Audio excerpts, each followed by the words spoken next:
Bonsoir à tous, bienvenue sur FM Télévision dans le cadre de votre émission FM Sport. On vous parle essentiellement de l'actualité sportive en République démocratique du Congo. Mais d'abord, le sommaire de l'émission, la RDC condamnée à la victoire face au Soudan ce soir et pour soigner la plaie après la défaite le week-end dernier contre le Gabon. Les discours du sélectionneur national Hector Cooper restent positifs et les joueurs y croient. On en parle avec Nelson Bilongo, l'international sur ces plateaux. Bonsoir et bienvenue. Bonsoir Lionel et bonsoir à tous les fidèles téléspectateurs de FM Sport. International parce que vous êtes non seulement analyste sportif, c'est dans ces cadres-là qu'on vous reçoit ce soir sur ce plateau, mais aussi parce que vous êtes pratiquant de sport. Exactement. Ça vous fait justement international puisque nos téléspectateurs sont nombreux à se poser la question pourquoi international. Oui. Et comprenez que c'est un plateau spécial consacré à nos léopards et tout commence bien pour Otis Ngoma et ses poulains vainqueurs contre le Sénégal à l'occasion du tournoi international d'Algérie. Mais après cette victoire, Otis Ngoma et ses hommes veulent faire mieux face à l'Algérie qui n'est pas n'importe quelle équipe. Et vous écouterez les propos d'Otis Ngoma, sélectionneur national de Léopard à Prime. Mais pour entrer en détail sur ce point, je reçois la grande bouche. C'est comme ça qu'il s'est fait appeler de ses côtés, Arnaud Massengui. Bonsoir à vous. Bonsoir Lionel et bonsoir à tous ceux qui aiment FM Sport. Voilà, nous sommes encore là une fois pour décrypter, bien sûr. Mais ce n'est pas encore les débats, mais je vais permettre de vous poser une question.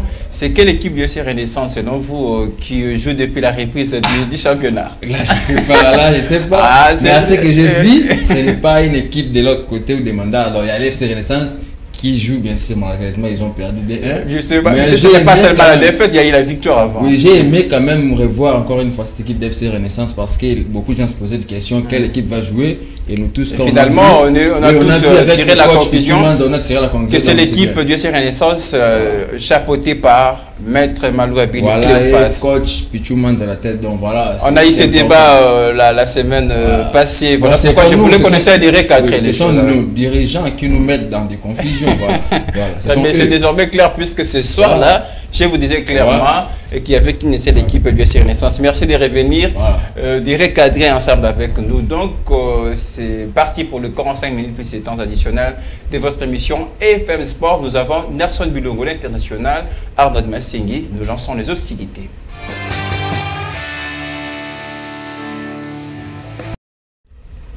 La RDC, comme je le disais au début de cette émission, condamnée à la victoire du côté de Khartoum face au Soudan après la mauvaise marche le week-end dernier contre le Gabon. La RDC perdait à domicile. Dans le contexte, peut-être qu'on reviendra forcément au cours de cette émission. Mais d'abord, pour la RDC, on se fixe vers l'avenir. L'avenir, c'est tout à l'heure à 20h, heure de Kinshasa, pour ce match très important de la deuxième journée des éliminatoires de la prochaine CAN Côte d'Ivoire 2023. Mais d'abord, on va donner la parole au sélectionneur national Hector Cooper. Et sur la question de savoir s'il y aura des probables changements par rapport au 11 de départ lors de la première journée face au Gabon, il répond probablement qu'il y aura des changements, mais aussi sur la question de son avenir s'il perdrait ce soir. Est-ce qu'il continuera à être le sélectionneur national de la RDC? Il nous répond à travers cet élément. Oui, je ne sais pas si il y aura beaucoup de changements, mais oui, il y aura des changements, sûrement. Oui, je pense que c'est possible. Oui ou non? Chaque fois, les entraîneurs, on est maintenus à travers le résultat. Il n'y a pas de doute sur ça. D'abord, c'est l'avenir de Hector Cooper qui nous intéresse à ce début de l'émission de Massengui. La question lui a été posée si jamais il perdait.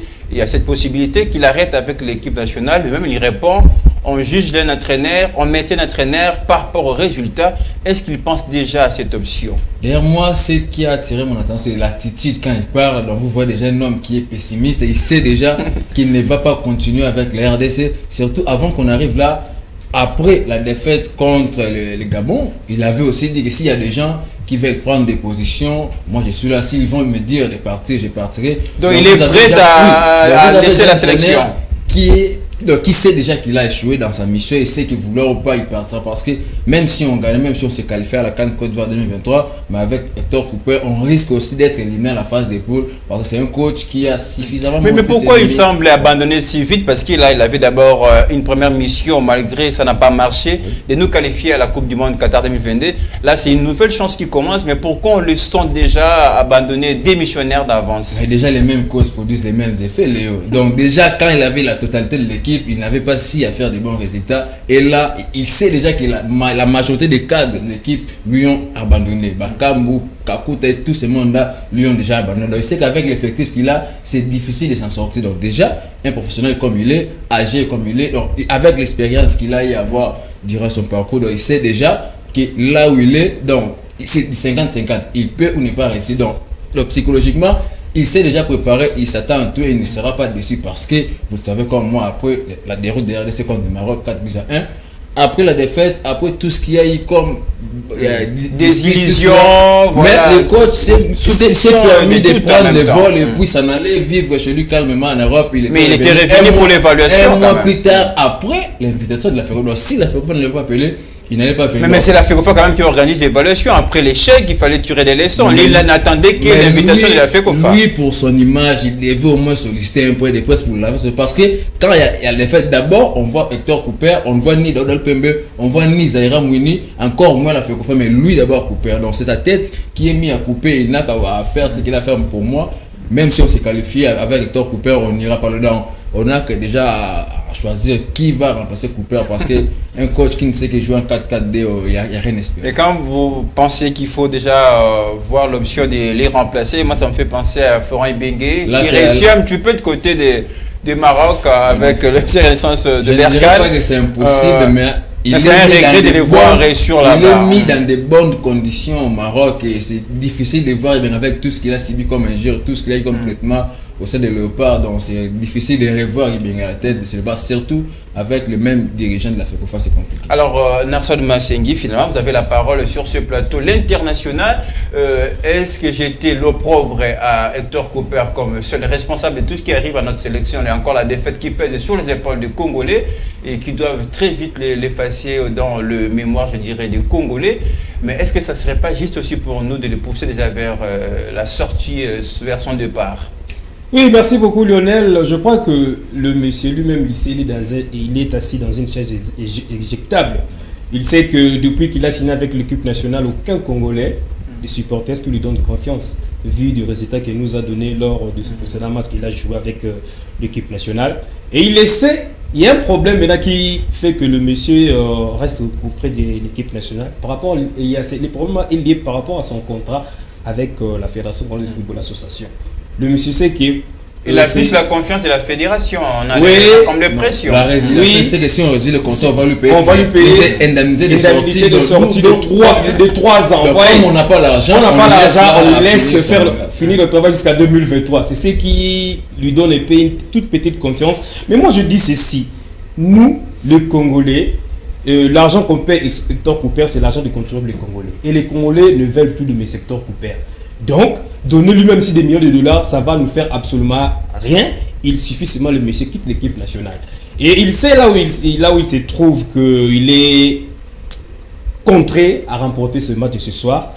Et au cas contraire, donc, je ne sais pas s'il aura l'occasion de prendre l'avion et de revenir à RDC avec toute son équipe. Donc, je trouve ça pratiquement impossible. Donc, il est condamné à faire un bon résultat. Et pour faire un bon résultat, il doit opérer un choix judiciaire à travers les joueurs qui vont rester. Il a même dit ça au cours de son intervention qu'il y aura des changements par rapport à 11 de départ du match contre les Gabon. Mais Lionel, j'étais avec... Revenons un peu en arrière. Nous étions avec lors de la conférence avant-match Gabon. Le monsieur ne trouve pas encore une équipe compatible qui peut compétir. Une équipe pour lui qui peut compétir. Mais quand même, c'est normal. Moi, je comprends dans la mesure où il y a une génération qui est sortie. Mais il avait une sélection déjà. On a vu Bakambu en attaque, on a plié Merci Mokan, c'est une nouvelle génération. Le monsieur, vous savez, Lionel, dans une équipe nationale, on ne fait que sélectionner les meilleurs joueurs de toute l'étendue de la République et en dehors. Le monsieur, le problème commence d'abord dans la perche. On nous pose la question. Vous avez un gradé qui est jusque-là sans club. Et vous avez des gardiens qui jouent au moins. Nous avons fait quand même la différence. Voilà. Si mais quel gardien devriez-vous mettre dans le poteau? Le monsieur répond non, il y aura une surprise demain, le jour du match de Gabon. Là. Et sa grande surprise, c'était quoi? On voit Joël Kessoumba dans la perche. Voyez, donc il s'est contredit lui-même. Il donne de confiance à des joueurs qui n'ont pas la confiance de la population. On peut dire ça comme ça. Mais est-ce qu'il faut laisser l'entraîneur faire son travail? Il faut dans l'opinion publique faire des choix. Le football congolais marche avec son public. Là, il ne dira pas le contraire. Nous, avant même les matchs, on connaît déjà les classements à la maison. Et si l'entraîneur fait le contrat, il y a toujours des désastres. Mais ça, c'est pas ce public-là qui trompe parfois. On avait un certain peu avec Ibenge, c'était sur toutes les lèvres des Congolais. Ibenge doit partir, Ibenge doit partir. Mais si on revient en arrière, tous on a chanté Ibenge coaché. On doit laisser le monsieur Ibenge tranquille. Le monsieur là avait pris une équipe très bas, il a enlevé très haut et avant de partir, il a remis l'équipe là où il avait pris. Il a remis encore l'équipe au niveau très bas encore. Donc il faut laisser le monsieur là où il se trouve, il est dans de bonnes conditions. Donc il faut pas faire. Ils sont concentrés avec les Marocains. Donc nous restons avec notre coupeur. Nous cherchons de voies et moyens comment nous devrions faire pour que le monsieur quitte l'équipe nationale. Et pour le faire, ça demande de l'argent. Tu sais, si j'aimerais ajouter un mot là-dessus, j'ai peur ce soir si la RDC perdait, qui est les catastrophes après cette défaite, parce que j'ai du mal à voir la 3e et 4e journée que beaucoup de joueurs ne puissent pas venir, qui est d'avoir des problèmes ici à la fédération, Cooper et tout le reste. Parce que si on perdait, j'ai porté la vraie, vous voyez. Mais depuis que j'ai quitté la maison, j'ai vu moins de 10 personnes. Alors que la RDC joue ce soir. Moins de 10, il y a des gens même qui ne savent même pas. Déjà contre les Gabons, il n'y a pas eu une mobilisation. Il y a une rupture entre la population et l'équipe nationale. Et tout ça, c'est Cooper et tout ça. Mais est-ce que ce n'est pas parce que les matchs étaient à huis clos aussi? Même si on sent l'engouement. Il y a des varietés, même les vendeurs qu'on voyait. Donc aujourd'hui, les Barça et les Real Madrid vendent des maillots plus que l'équipe nationale. Et c'est déjà grave. Et si on perdait encore ce soir, j'ai vu beaucoup de Congolais se procurer des Varese de Real Madrid avant la finale contre Liverpool. Moins encore quand la RDC qui joue, ça prouve qu'il y a rupture, comme vous êtes en train de dire. Il y a rupture parce que si déjà l'information n'est pas passée, on ne sait pas si on va jouer à quelle heure, avec quelle équipe. Ce sont des éliminatoires, ça concerne quoi. Déjà, c'est compris pour l'équipe nationale, mais je reviens là où la source, c'est la FECOFA. Si on en est arrivé là, c'est la FECOFA qui a fait les choix d'Hector Cooper. Je l'avais dit à plusieurs fois sur ces plateaux que c'était un mauvais casting. Parce que Cooper, c'est un coach qui ne sait pas préparer à l'international. Pourquoi? Il fait un métier qu'il faut propulser plutôt à travers le monde. Et quand vous faites un travail qui est public, la première, où ici il y a des choses qu'il faut prévoir, c'est ton diplôme et la langue. Parce que c'est son diplôme qui va te donner le boulot et la langue qui va faire en sorte que... Mais il ne savait jamais qu'il sera ici à RDC comme il sait que le boulot qu'il fait comme coach, ça va lui amener partout à travers le monde. Mais un coach qui ne sait que parler sa langue nationale. Mais il a été aussi du côté des pharaons de l'Égypte, ça n'a jamais été un problème, la langue. S'il a eu du mal à avoir des résultats partout, il est passé à cause de la langue. Attention, en Égypte, ce n'est pas les mêmes joueurs que nous avons, nous, en RDC. Je ne minimise pas le niveau de mes joueurs, mais on n'a pas 70% des joueurs qui parlent d'autres langues que les Français ou bien les Lingala, à part ceux qui viennent de l'Europe. D'ailleurs, il discutait souvent avec Bakambu parce que Bakambu avait un peu... Donc, entre eux, les joueurs, si le coach dit, son interlocuteur parle, et puis entre eux, les joueurs, il faut qu'il y ait encore d'autres joueurs pour traduire. Je reviens vers vous. Vous étiez avec nous quand même lors de la conférence d'avant-match. Le sectionnaire a un interprète. Mais qu'est-ce qu'il faut juste? Parce que la traduction d'une langue à une autre, il y a toujours des déficits. Vous savez quand on communique avec les émotions aussi. Voilà. Je donne l'exemple. Je peux dire à monsieur l'interprète, dis exemple à Edo Kayembe de rester un peu plus bas. Je dis ça dans un ton un peu énervé, mais l'interprète le dit avec un ton un peu moins énervé. Mais le plus important dans la communication, c'est que les messages arrivent et soient compris. Mais avec les émotions aussi, la manière ça compte aussi. Par exemple, crier à Mkokama, quand lui parle, l'interprète doit parler pour Mkokama. Mais j'ai vu plusieurs fois Hector Cooper crier sur ce joueur. Ça, c'est dans le joueur n'entend pas ce que tu dis. Tu cries, moi je n'entends rien du tout. Je n'entends rien du tout, c'est compliqué parce que là l'interprète n'est pas là. Quand il crie, les joueurs n'écoutent pas et c'est compliqué. Surtout qu'il y a un rupture entre lui et ses adjoints. On avait dans le PMB, le courant ne passe pas. On a ajouté Zahira Mouni et c'est la même chose. Parce que je n'ai jamais vu Daouda se mettre debout quand Cooper est là. Je n'ai jamais vu les deux se communiquer dans un match. Il y a toujours Cooper. Apparemment, il fait plus confiance à son équipe. Gonfler l'effectif inutilement, bouffer notre argent inutilement parce que quand il y a des vols d'avion, on doit payer encore. C'est ça, les vols d'avion. Quand il faut donner des primes, c'est gonfler. Et prochainement, la FECOFA doit avoir cet aspect des choses. Quand il faut choisir un entraîneur, la langue aussi doit compter. Quand il n'y a pas une bonne communication, c'est déjà un échec. Oui, la langue comme vecteur de la communication, c'est toujours important. Mais puisque Hector Cooper est encore sous contrat avec la RDC, est-ce qu'il ne faut pas carrément changer seulement son interprète, trouver quelqu'un qui sera peut-être, qui aura la facilité de transmettre des messages? Mais c'est toujours le même problème. Il y aura toujours le problème d'interprétation. Nous avons une communication directe et indirecte. Peut-être que celui-ci n'est pas doué. Non, il fait son travail, il ne fait que traduire ce que Cooper dit. Il fait que traduire ce que Cooper dit. Donc, même si vous choisissez un autre interprète, il y aura toujours le même problème. Donc, Cooper doit apprendre le français, au moins l'anglais aussi. Voilà. Là, ça peut passer. Mais quand vous restez seulement avec l'espagnol là, Esta la vesta, là, les joueurs ne comprennent absolument rien. Mais justement, ça serait un péché si on n'en parle jamais sur ce plateau. Je l'ai dit au début, la plaie saigne encore. Cette défaite à domicile, cette défaite à la maison face au Gabon. Mais Nelson, vous avez la parole. Comment comprendre les Gabons, les contextes dans lesquels ils sont arrivés très tard, à quelques heures du match, un peu qu'ils avaient le poids, je suppose, du voyage de Barcelone jusqu'à Kinshasa. Mais c'est cette équipe, en tout cas, qui fait la différence, qui remporte à domicile face à des joueurs qui ont eu des heures normales de sommeil et qui ont eu suffisamment le temps de préparer ces matchs. Oui, les Léopards aussi ont connu le même problème quand ils sont allés au Soudan. Ils sont entraînés seulement le lundi. Mais là-bas, c'est aussi de faire la différence. Les stades qui ne sont pas éclairés, mais qui sont arrivés en retard, comme le Gabon, déjà avant les matchs. Je donne l'exemple que ça a empêché l'entraînement. C'est là, je continue avec ma logique. Donc, ils ne se sont pas entraînés, donc ce n'est pas une raison aussi. Voilà. Vous savez, les Gabons ont joué avec l'âme. Vous savez, quand ils sont arrivés pour comme se sacrifier. Bon, on a déjà perdu le match de la RDC. Ils sont venus éviter le forfait qui nous battent sur le terrain. C'est cette équipe-là qui crée la sensation. Mais oui, mais quand on reste professionnel, toujours professionnel. Avec les conditions qu'ils sont venus, moi, je vis d'ailleurs le monsieur là, Gaylor, qui a coupé au Gangani. C'est un bon monsieur. Il a fait impressionné lors de la précédente CAN. C'est un très bon. Et c'était là notre c'est comme disait l'entraîneur là, le Camerounais, Rigobert Song.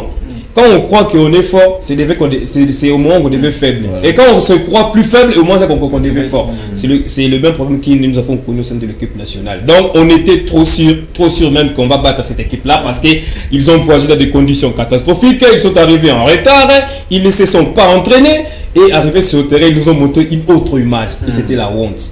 La pire de honte que je n'ai jamais fait à l'équipe nationale. mais justement, Arnaud Bassengui, c'est vrai que les Gabons arrivaient, d'ailleurs, comme vous l'avez dit, sous pression pour jouer, ne fait-ce que ces matchs par peur d'être sanctionnés, de perdre par forfait. Mais c'est là où j'ai eu l'impression que l'aspect psychologique compte dans le football.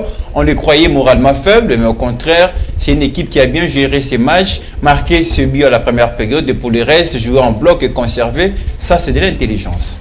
Intelligence, oui, mais moi je vais rajouter d'autres aspects, c'est ce qu'on appelle une équipe. Parce que ce qu'on a vu, c'est l'équipe. Ils ont joué, une équipe a joué contre une sélection et quelques joueurs congolais. Lionel, si on veut inverser la tendance, parce que je vais répondre à votre question, d'abord, les Gabons sont venus ici sous le coup de 17h, 17h30.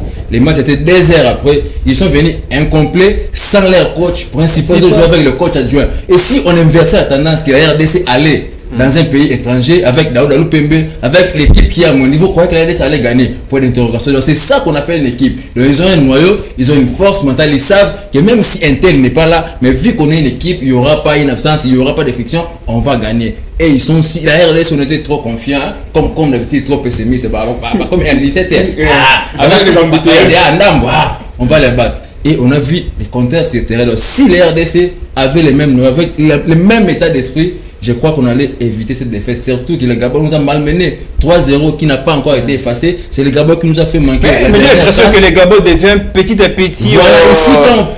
Voilà, comment on dit, notre bête noire. Si on prend les dossiers, tout ça devait révolter les joueurs. Si vous avez les mêmes joueurs qui jouent aussi sur le terrain, la même équipe qui vous a battu, les mêmes joueurs qui vous a aussi bâti sur les plans administratifs. Mais est-ce que le problème c'est la préparation? C'est vrai qu'on a créé, c'est un problème d'organisation pour la fédération gabonaise, mais qui a amené son équipe très loin à Barcelone pour la préparation.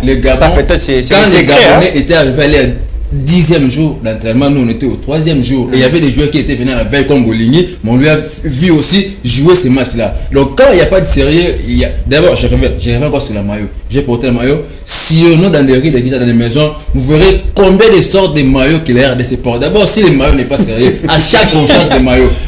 C'est peut-être un problème des sponsors aussi. Nous connaissons l'Égypte. Depuis qu'on a connu l'Égypte, ils portent quel problème des marques Cameroun, aussi, Sénégal, quelle marque on est. Mais on change à tout moment. Même nos autorités portent des maillots carton que nous achetons par-ci par-là. Donc déjà, les maillots n'est pas sérieux. Mais en Europe, chaque saison, on voit des clubs changer. Bon, depuis qu'on a connu l'Allemagne, on voit que les maillots, le Brésil, il n'y a que ça. Mais la forme, les modèles changent aussi à notre Massé. Il y a un design qui change, mais on garde toujours la même couleur. Lui, il a un bleu foncé, l'autre avec le bleu ciel. Tout ça, et les maillots, après, ce que j'ai vérifié, qu'est-ce que me dira Nice, on a porté ces maillots, c'était à la mémoire de Jordi Luko qui nous a quittés. Mais quel rapport avec Jordi Luko qui est l'équipe? Donc tout ça, on doit mettre du sérieux, parce que quand il n'y a pas de sérieux, on n'arrivera nulle part. Pour moi, j'avais dit une fois, la RDC, on peut accepter les amendes, dire 2 ou 3 cas, on ne va pas jouer, qu'on reste d'abord à la maison, qu'on se prépare d'abord, et puis quand on va revenir avec force. Parce que là, avec du tâtonnement, j'ai peur aussi que les Soudanais nous battent parce qu'on n'est pas sérieux. Et là, ça sert encore. On peut s'asseoir autour d'une table, voir qu'est-ce qui n'a pas marché, prendre un coach local, lui envoyer faire des études, le gouvernement peut financer, et celui-là, on a vu aussi avec l'UCC, oui, parce que la sélection sénégalaise. Parce qu'un fils maison, c'est différent avec un étranger. Voilà. Cooper, il est là, qu'on le veuille ou pas, mais il est venu pour son argent, il fait mais c'est presque investir à long terme. On a vu l'Algérie qui a été sacrée une fois au niveau continental, et avec Belmadi qui est encore là, à l'UCC. Voilà, oui, à l'UCC, donc on peut faire pareil. C'était presque, bon, excusez-moi de revenir de temps en temps sur Ibengue, mais c'était presque ça les projets, même si ça a été précipité, on vit, bon, aujourd'hui, il y a absence de projet, il n'y a pas un projet, on fait qu'improviser à tout moment, improviser à tout moment, et c'est ce qui nous rabaisse. Il y a un aspect qu'on ne peut pas oublier, vous savez, l'équipe comme le Sénégal, l'Algérie, il y a des joueurs qui ont porté le nom de l'équipe nationale, ils se sont formés et ensuite ils sont devenus les sélectionneurs de leur l'encadrement commencé à bas âge. Mais nous avons un problème, vous savez, tous les leaders, tous les stars qui ont passé comme étant du joueur à l'équipe nationale, qu'est-ce qu'ils sont devenus aujourd'hui? Et récemment aussi, je vois Chabani, on a commencé à... Mais qu'est-ce qu'on fait aussi? Alors qu'il y a Chabani London, il est sur le boulevard, puis il roule à l'heure. Bon, il passe. Je ne suis pas l'air. Il n'a même pas le temps. Je ne suis pas l'air avocat, mais au moins, à ce que je sache, il y a les textes de la FECOFA qui donnaient aucune chance à une personne étrangère d'accéder au circuit. Raison pour laquelle... Non, mais est-ce que pour encadrer les jeunes, il faut seulement avoir un peu de la fédération? Je ne pense pas. Ce qui prime, c'est la fédération. C'est la fédération. Quand vous n'accédez pas à la fédération, c'est compliqué. Mais Samuel Eto'o a mis à la disposition des jeunes Camerounais d'un grand centre de formation. Il n'était pas encore président de la fédération. Ces centres-là sera sous ordre de la fédération. Donc les centres seront soumis aux ordres de la fédération. Mais qu'est-ce qui s'attend? À chaque fois quand Léopard, je vois Chabani Nonda, je vois ces gens-là ont été délaissés parce que les textes actuels ne leur permettent pas de délaisser eux-mêmes. Non, mais quand vous avez un circuit qui est fermé, même nous là, c'est impossible qu'un individu puisse postuler. C'est pas impossible parce qu'à présent, ils ont modifié parce qu'il y a une pression. C'est pas encore. Il est pas tout ça. Mais moi, je suis au point de poser des bons gestes. C'est la CAF et la FIFA qui vont envoyer leurs délégués pour qu'on puisse modifier plutôt ensemble ces textes parce que jusque-là, c'est impossible à une personne qui est en dehors du circuit qui puisse postuler. C'est impossible. Non, vous ne m'avez pas compris. Moi, je ne suis pas seulement au point d'avoir un poste postulé pour finir par avoir finalement. Mais il a même porter quelque chose à son football, à cette jeune génération. L'espoir, l'avenir de demain. Ça ne demande pas qu'on ait un poste. Il faut le faire où? Parce que la fédération, la porte est bloquée. Tu vas le faire où? Tu as un centre comme Alex Chepouk, un centre Oujana, ça lui profite. Mais qu'est-ce qu'il va faire? Bon, alors on ne va pas s'éterniser puisque ça ne fait pas en tout cas les débats. Parce qu'il est membre de la FIFA, mais il n'a pas accès à la FECOFA. Ça ne fait pas les débats, je rappelle, et ce soir on reste un peu focus sur les matchs de tout à l'heure. C'est comme je l'ai dit au début, c'est à 20h de côté des Khartoum, la RDC qui joue sa deuxième journée face au Soudan pour battre les Soudans, les sélectionneurs nationaux. Hector Cooper, je cite, pense déjà à quelques changements, on a parlé tout à l'heure, mais aussi au respect des stratégies, on l'écoute.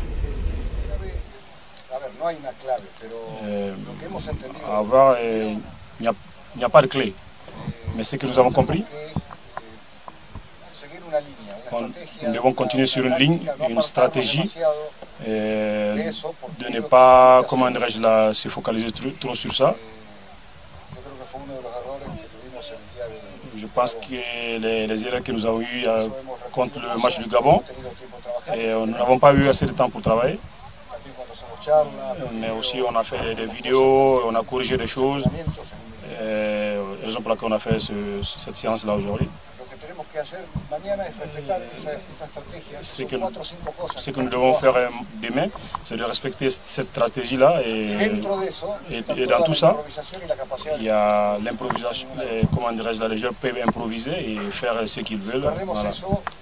Mais si on perd ça, je ne dis pas qu'on ne peut pas gagner, mais si on perd ça, c'est comme si on perd. Malgré tout ce qui s'est dit, le sélectionneur Hector Cooper a deux plans et des stratégies pour lui remporter ce soir, obtenir un résultat escompté face au Soudan tout à l'heure.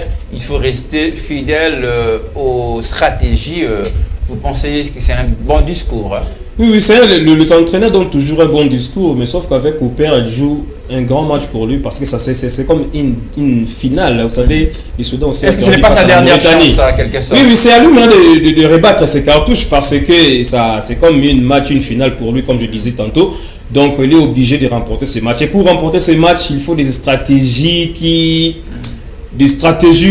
au-delà de tout. Donc, ils doivent à tout pour sauver son honneur, pour sauver ses diplômes, pour sauver son parcours. Il est obligé de battre le Soudan. Au contraire, je trouve le Messie dans une chaise là. Bientôt, il sera éjecté. Est-ce que Hector Cooper ne joue pas sa dernière chance? Il a 90 minutes, soit pour continuer et redonner l'espoir aux Congolais, ou peut-être ça sera les 90 minutes pour lui de faire ses valises et ses adieux aux Congolais. Je dirais c'est ce match qui va déterminer son avenir à la tête de Léopard. Parce que là, comme mon co-débatteur a dit, en quelque sorte, c'est une finale pour lui. Parce que s'il gagnait, il peut peut-être redonner la chance aux dirigeants de lui voir peut-être continuer. Mais si on échoue déjà, vous faites des faux pas. Parce que là, il y a des équipes, il y a des vaincus qui vont jouer. Et surtout que les Soudan, ils jouent à la maison. Ils ont perdu les premiers matchs comme nous, mais ils jouent à la maison. Voilà. Donc ils vont jouer le tout pour le tout. Et ils savent que le RDC ne fait plus peur en Afrique. Donc Cooper,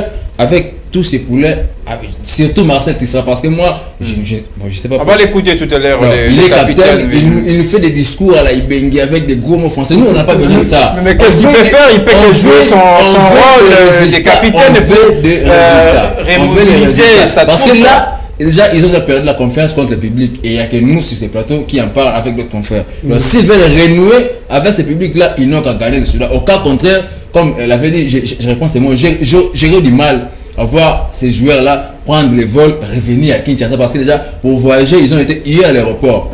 Ils ont été hier à l'aéroport. Et je ne sais pas s'ils perdaient ce soir, comment ils vont encore prendre les vols pour revenir à Kin. Et surtout quand on va annoncer la troisième et quatrième journée, je ne sais pas si on aura peut-être le temps d'ouvrir la télé, de voir. Donc Cooper et tous ces mondes, il est grand temps parce qu'il parle des stratégies ou parce qu'il y aura des changements. Mais s'il change des joueurs et que son système de jeu ne change pas, il n'y a rien. Parce que lui, il nous a fait jouer en 5-3D, on a perdu. Et dernièrement avec les Gabon, je ne sais pas si c'est les 4-4D ou c'est les 3-5D encore, je ne sais pas. Donc, même si on changeait les joueurs, mais si son système de jeu ne change pas, parce que tous les coachs, ils savent que les messieurs, ils ne jouent qu'en 4-4D. Donc c'est facile de vous contrer, donc il n'y a pas de surprise. Donc même s'il changeait les joueurs, mais si son style de jeu ne changeait pas, c'est compliqué. Même s'il changeait, mais je vous assure que Bastien sera là, Moutoussamy sera là, et ça va rien changer au milieu de terrain. Parce qu'il n'y a pas un meneur de jeu, il n'y a pas un meneur relayeur. Donc moi je ne vois pas grand chose, mais c'est que j'attends comme Congolais, j'ai porté le maillot et les drapeaux, j'ai vu une victoire pour qu'on puisse au moins souffler. Sinon au cas contraire, Cooper n'aura rien à nous écouter. Parce que tous les mots français, on a déjà écouté, donc on attend que Merci beaucoup, Ardon Massegui. Malgré le bas dès la sélection, les moments difficiles, les atrocités, Marcel Tussiran s'illustre et joue bien son rôle de capitaine. Là, il remobilise sa troupe, ses coéquipiers, et bien il rassure la bonne ambiance au sein de l'équipe. On va l'écouter rapidement. Aujourd'hui, nous, on est concentré sur le match de demain. C'est le plus important. Aujourd'hui, on a fait une bonne séance, je pense. On était bien physiquement. À nous, demain, de reproduire ce qu'on a fait aujourd'hui à l'entraînement. C'était intéressant. Donc, tout ce qui a pu se passer avant, c'était avant. Maintenant, on regarde vers l'avant. Beaucoup plus d'audace pour le deuxième match. C'est ce qui va nous faire du bien. Plus de créativité, apporter plus de danger offensivement, c'est-à-dire prendre plus de risques, frapper plus. Marcel Tussiran dans la peau de capitaine, c'est quand même important quand on traverse des moments difficiles qu'on a un capitaine qui a non seulement un statut à préserver face aux autres, à la jeune génération qui arrive, mais c'est quand même quelqu'un qui sait remonter les morales des autres. C'est extrêmement important. La meilleure façon de remonter les morales, c'est de gagner sur terrain. toutes ces discours. Mais ça commence avant le terrain. Ça, c'est rien du La tout. victoire se prépare avant même de monter sur le terrain. Là, on en a déjà entendu. On a déjà entendu. Déjà, ils ont joué avec une équipe qui est venue des heures avant, ils ont perdu. Et là, ils jouent avec une équipe qui sont là depuis toujours. Mais s'ils sont maltraités là-bas, ils peuvent peut-être faire la différence. Ils ne sont pas maltraités. Hormis les stades qui n'avaient pas de lumière, il n'y a rien. On n'a pas entendu qu'ils ont été j'ai appris qu'il y a des coupures à tout moment dans l'hôtel dans lequel ils sont logés. Hein. Mais moi, couper de l'électricité ne vous permet bon, c'est un peu presque ne vous empêche ça ne vous empêche pas de battre les Soudanais sur terrain. Donc nous, ce qu'on veut, c'est une victoire contre les Soudanais. Surtout que le goal à virage va compter. La Mauritanie est première avec 3 points, goal à virage plus 3. Et nous, on est déjà 3e, goal à virage moins 1. Donc déjà là, si on battait les Soudanais avec des 3 buts d'écart, on va peut-être souffler. Donc c'est que moi j'attends avec tous les Congolais, c'est la victoire. Par ces discours-là, on a déjà entendu. Et après les matchs, on aura encore un autre discours. Mais nous, ce qu'on veut, c'est rien que la victoire. Peu importe la manière, mais nous voulons la victoire ce soir face au Soudan. Ouais, nous voulons la victoire, rien que la victoire. Mais parce que déjà, les joueurs aussi, son jeu n'est pas plaisant, on gagne toujours comme ça. Mais ouais, vous savez, le monsieur, c'est ce qui m'a fait beaucoup rire. Vous savez, le match contre le Gabon, le monsieur met en pointe Ben Malam avec Jackson Mouleka. Les deux joueurs ont le même profil du jeu. Il a ajouté encore Bolingi. Ouais. Mais il avait laissé Méchac sur le banc. Peut-être Méchac qui a bougé en seconde période. Hein. Vous savez, un bon élément comme Wissa, il est fait sortir pour faire entrer Bolingi. Mais il était fatigué aussi. Il a donné ses limites en seconde période. Un joker reste toujours un joker, il peut faire la différence à tout moment. Donc le monsieur, moi je crois que le joueur aussi doit oublier un peu le discours de monsieur Cooper. Il y a un certain moment dans les quand vous êtes sur le terrain, ça ne marche pas. La messe, le Moutouana a causé sur des torts. Allez, ça s'est fait. Ça s'est fait. Mais ça se passe par un leader de l'équipe. Par exemple, moi j'ai vu Bakamou qui était presque au point de le faire. C'était lui. Bakam par exemple. Bassambou ou Chancel Mbemba, malheureusement. C'est ce qu'on est en train de décrire dans l'équipe de la RDC, contrairement à l'équipe gabonaise. C'est cet état d'esprit. Vous voyez, il n'y en a pas chez nous. On compte que c'est les coachs, on compte que c'est X. Il n'y a pas un meneur d'homme. Et si on revient sur les styles de jeu, il n'y a pas même un meneur de jeu, on ne sait pas tout ça. Un seul casseur, comme on appelle un milieu défensif type, c'est Doka, mais en dehors de lui, il n'y a personne. Donc je ne sais pas comment on va jouer. Donc, alors on va peut-être s'arrêter là, puisque le rendez-vous c'est tout à l'heure à 20h de Kinshasa. Mais est-ce qu'on en sait quelque chose pour cette équipe soudanaise qui reçoit la RDC ce soir? Oui, c'est une équipe qui se défend bien, il attaque aussi bien, mais sauf qu'il y a des déficits aussi au sein de cette équipe. Je crois que ça doit se jouer avec le stratégie des entraîneurs. Avec beaucoup de prudence aussi. Beaucoup de prudence aussi parce que... Pas peur d'être d'être surpris. Donc il est tout revient toujours sur le monsieur là. Cooper il a regardé le match, je crois qu'il a révisionné les images de la rencontre. Vous croyez, il avait dit, ils ont vu des vidéos, voilà. Des Soudanais, même des erreurs à corriger. Voilà. Que l'équipe a ici aussi avec l'équipe adverse. Exactement. Donc c'est à lui maintenant de peaufiner son jeu pour nous rapporter une victoire. Mais je crois que l'équipe soudanaise, c'est une équipe aussi... Ils ont été à la CAN, ils ont bien joué. Ils ont bien joué, sauf qu'ils ont été la Ils jouent en 4-4-D, ils sont rapides dans les couloirs. Voilà. En défense aussi, ils défendent bien. Et surtout que cette équipe a perdu son premier match. Elle cherchera à se rattraper ce soir. Oui, malheureusement, ils ont aussi devant la RDC parce qu'on peut tout dire, mais au moins... On reste à la RDC. On joue contre le premier pays organisateur de la CAN de 1957. La RDC, c'est toujours leur Makassi. Souvent la RDC tombe dans le Mokara, on attend. Très bien, j'ai l'impression qu'on joue, la RDC jouera ce soir sans soutien, puisqu'on sent non seulement les désillusions, mais les supporters désintéressés de ces matchs. En tout cas, nous ce soir, tout ce qu'on peut dire, c'est de souhaiter bonne chance à nos fauves congolais qui joueront peut-être leur avenir avec leurs sélectionneurs, les techniciens argentins Hector Cooper. Donc, rendez-vous tout à l'heure à 20h heure de Kinshasa pour cette affiche Soudan-RDC. Puisqu'on parle des Léopards, on va y rester cette fois-là pour parler des Léopards à prime mené par Otis Ngoma qui semblerait être l'homme de la situation. Tout commence bien. Vainqueur face au Sénégal, c'était le Sénégal à face. Sénégal, voilà, c'est les champions d'Afrique, même si ce n'est pas presque la même équipe avec les seniors, mais déjà une équipe de la RDC, des locaux, et qui viennent voilà, d'une longue trêve sans championnat. Et Otis Ngoma a réussi à battre le Sénégal, c'est déjà un espoir à mon avis. Oui, c'est déjà un espoir. D'ailleurs, je félicite déjà ces jeunes parce qu'ils ont battu un grand travail. Mais c'est que je veux le découvrir demain parce qu'ils vont jouer contre l'Algérie. Et je crois que c'est un match de confirmation. Un match de confirmation. Parce que vous savez, la sélection sénégalaise de locaux, ça ne marche toujours pas. Donc ils font toujours des faux résultats. Ils se qualifient difficilement au CHAN. Donc moi, j'aurais jugé cette équipe avec la sélection algérienne. Mais quand cela ne tienne, ils sont venus d'une trêve de 3 ou 4 mois et demi comme ça. Mais ce sont avec quelques entraînements, nous ont montré un bon jeu. Et Otis Ngoma, je crois qu'il est là pour relever les défis parce qu'il sait où les Benguéa a laissé cette équipe. Donc c'est à lui maintenant de faire mieux que Florent Ibenge. Très bien. Mais cette équipe sénégalaise senior avec, je vois des Sadio Mané, etc., n'a pas prêté des joueurs aux locaux?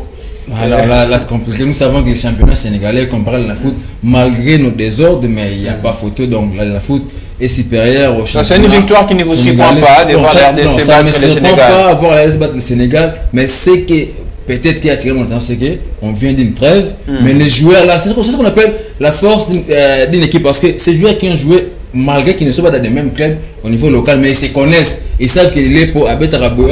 Donc c'est ça déjà, comme ces joueurs se connaissaient déjà, et Otis Ngoma n'a pas eu trop de boulot parce qu'il a pris les joueurs qui parlaient. Non, si je peux dire, c'est parce qu'il n'y avait pas de championnat, mais nous savons que dans 20 clubs, il y a tel qui brille. Dans SMP, dans Sanaba, il y a tel. Ils ont pris que ces joueurs-là parlaient, non, et ils les ont associés avec quelques entraînements.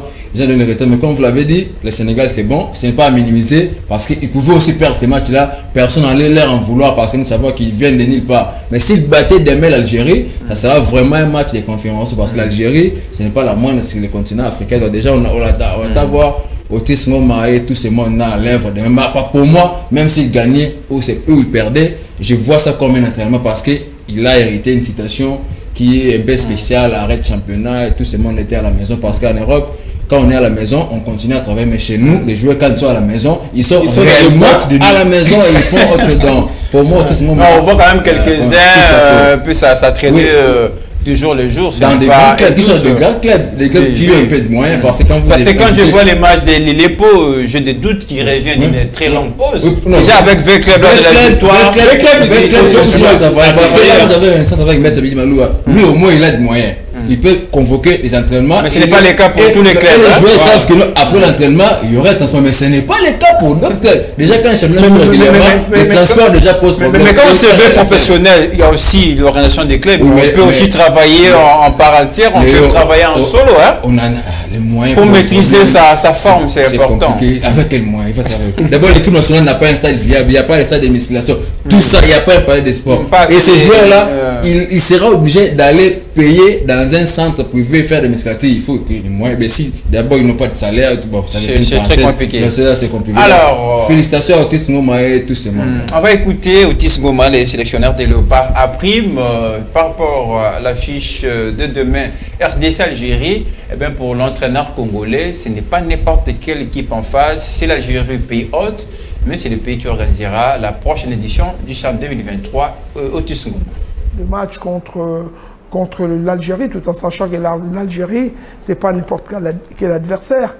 C'est le pays qui va organiser les prochains CHAN et en même temps, ils sont champions. Je ne vais pas perdre l'Algérie. Je dis qu'on va jouer un match capital chez eux, qui seront l'organisateur du CHAN du mois de janvier et que ça serait une finale. Donc nous, on n'a pas peur. Nous, ces matchs rentrent dans le cadre de match de préparation. C'était la première qui a été bien négociée. On espère, avec le temps, qu'on négociera d'autres matchs. Très bon discours d'Otis Ngoma, un peu convaincant dans ses propos. Il n'a pas peur de l'Algérie, mais c'est quand même pas une moindre équipe, comme le disait Arnaud Masseli. Rapidement, avant de prendre le temps additionnel pour terminer cette émission, c'est l'Algérie, c'est les matchs de la confirmation pour Otis Ngoma et ses poulets.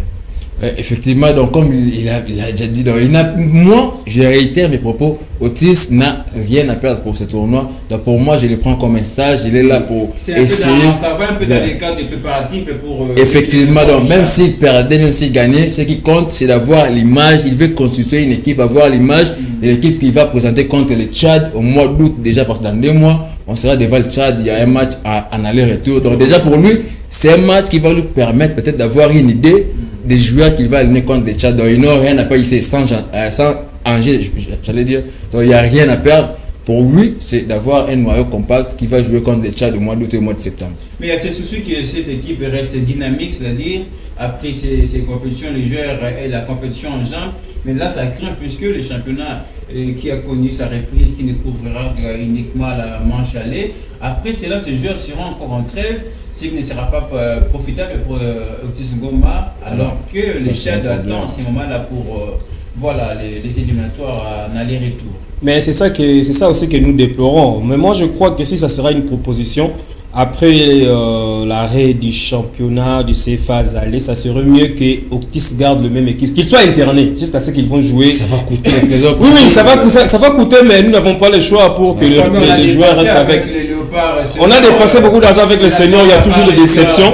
Moi, je crois qu'avec soit on fait des convocations partielles, exemple. Après des semaines, ils se retrouvent, s'entraînent. Après une semaine, voilà, là, ça sera un peu, ça sera un peu une très bonne idée pour qu'on garde un peu l'homogénéité au sein de l'équipe nationale. Parce qu'on aura un mois dont les championnats va prendre fin, je crois, d'ici le 2 juillet. Et la RDC jouera dans la semaine du 2 au 4 août. Donc, il sera un mois d'arrêt. Sans championnat, ça sera compliqué pour les RDC. Moi, je sais qu'on va battre les Tchad parce que les championnats tchadiens, nous, il n'y a pas photo quand même. Voilà, ils ont peur. Ils savent que quand on joue contre les RDC, on a peur surtout les joueurs locaux. Donc, oui, moi, je ne doute pas avec les joueurs locaux parce que vous savez, ces jeunes-là, ils donnent les joues pour qu'ils soient montés dans l'équipe senior. Ouais, c'est le truc qu'on pousse l'air. Voilà. Nous sommes toujours en discussion avec, entre autres, le fondeur du club là, comment il s'appelle encore, mon ami. Ils sont beaucoup, il y a Mayam. Voilà, Obed Mayam qui me disait que mon frère, moi je joue pour mes enfants, je joue pour mon avenir. Effectivement. Voilà, c'est très important que je mouille le maillot et je ne resterai pas éternellement à l'AS Club. Voilà. Donc si je fais de belles prestations au sein de l'équipe nationale, peut-être on me verra sous d'autres cieux, je peux continuer ma carrière pour c'est ça la plus grande motivation de nos joueurs. Ils jouent d'abord pour leur image, pour être vus, pourquoi pas se tester les transferts à l'international. Ça c'est important parce qu'ils donnent de tout pour le tout. Contrairement à certains professionnels, quand ils jouent, ils se réservent, ils se disent bon, dans mon club là-bas, j'ai un match important le week-end. Je vais justement vous rappeler que j'étais là avec vous, je vous ai laissé pendant un certain moment. Là, je reviens finalement parce que nous arrivons à la fin de notre émission. Mais difficile de vous quitter, puisque là, à la fin, c'est la rubrique Les temps additionnels qui prend le commande. Ça sera le tour de nos invités de faire l'émission. Ils iront dans tous les sens, et puisque là, ils vont revenir sur les sujets qui n'ont pas cadre au débat, les temps additionnels.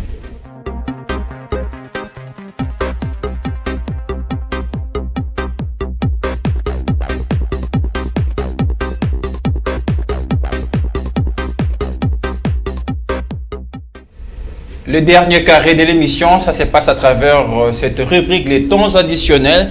Mais d'abord, la parole à Naxon Bilongo, l'international, dans vos temps additionnels. Qu'est-ce qui vous arrive et vous anime en tête? Vous avez la parole. Qu'est-ce qui m'anime? J'ai pas compris. Ah bon, je comprends. Naxon, c'est sa première fois de faire les temps additionnels. C'est juste un rubrique qui vous permet de revenir sur d'autres sujets concernant les sports, mais qui peut-être n'étaient pas alignés. En tout cas, dans le débat. Merci Lionel. Mais moi, je voulais vous poser une question rapidement. Oui. On voit le football organiser des compétitions, on voit la Fédération des bourses, il y a récemment, ils ont organisé les championnats d'Afrique, mais d'autres disciplines, vous êtes pratiquant également, mais pourquoi c'est mort dans certaines fédérations? Bon, moi je parle dans les comptes de Taïjitsu, dans un prof délai, il y aura des compétitions, mais les Jujitsu aussi, ça c'est au mois de juillet ici, on va débuter les compétitions. Quand c'est le titre, laissez-moi de répondre d'abord à... Allez-y, il y a quelque chose qui m'a beaucoup étiqué, qui m'a fait énormément plaisir, c'est nous avons un arbitre, Jean-Jacques Ndala à l'international. Il n'est pas retenu pour la Coupe du Monde. Écoutez-moi ce qu'il a fait hier, le monsieur a fait un beau travail. C'est lui qui avait arbitré la rencontre entre le Sénégal, le Rwanda. Mais j'apprends qu'il y a une bourde, il est allé au-delà des temps additionnels. Oui, mais qu'est-ce qui s'est passé? Le monsieur a accordé le penalty à Sadio Mané au bout du temps réglementaire, l'état additionnel. Mais qu'est-ce que vous reprochez justement à ces jugements? Mais vous savez que le monsieur, c'était contre le Rwanda, non? C'est le Sénégal qui a battu le Rwanda. Ah! Politique, vous allez comprendre. Politique, justement, le Rwanda qui, en tout cas, met pression.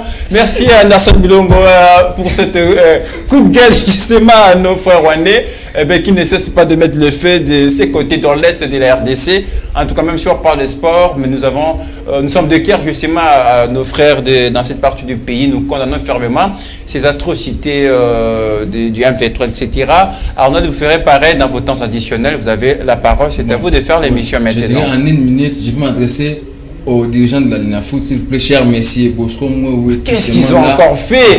Le championnat a repris. Les championnats ont repris, mais ces championnats n'ont pas le goût de prendre une fin. Donc il y aura du désordre de la fin parce qu'on va prendre que la phase aller. Mais j'ai peur. Les stades sont toujours vides, hein? Les supporters ne sont même pas intéressés. Vous nous avez dit, oui, parce que comment on va intéresser? Parce qu'on ne sait pas quand est-ce que le championnat prendra fin. On ne sait pas si les clubs vont jouer le même nombre de matchs.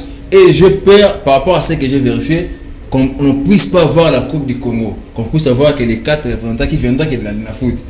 Déjà là, il y a eu les préliminaires de la Coupe du Congo et Akin, c'est Asemboudi qui va représenter Kinshasa à la Coupe du Congo. Mais à ce que j'ai vérifié, il y aurait peut-être pas à la Coupe du Congo dans les jours à venir parce que le temps est suffisamment... Le temps pose défaut. Parce que déjà les matchs ne vont pas prendre fin jusqu'à la phase retour de la Linafoot. Et on est obligé d'ici le 30 mai d'envoyer les notes 4 représentants. Et j'ai entendu que la FECOFA accordé une dérogation à la CAF jusqu'au 2 juillet.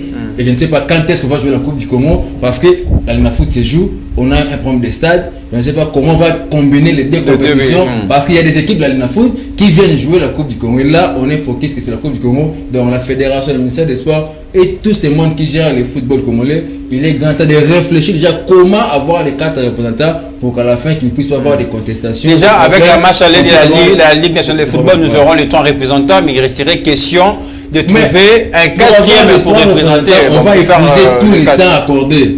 Et ce serait compliqué de jouer en même temps la Coupe du Congo et la Linafoot. Donc les 4 représentants, je ne sais pas par quelle magie, on aura un 4e. D'où on va faire recours à la Linafoot et ça va poser des problèmes. Merci beaucoup Arnaud Massengi. Il est grand temps de se mettre autour d'une table, de réfléchir déjà parce qu'on est devant une situation exceptionnelle. Il faut trouver aussi des solutions exceptionnelles. Donc il est grand temps de commencer à réfléchir pour éviter qu'il y ait des confusions à la fin de ces championnats. Exactement. Merci Arnaud Massengi pour cette interpellation. Nous avons eu des temps additionnels un peu riches puisque ce sont des choses un peu justes, je dirais comme ça, censées recadrer les choses.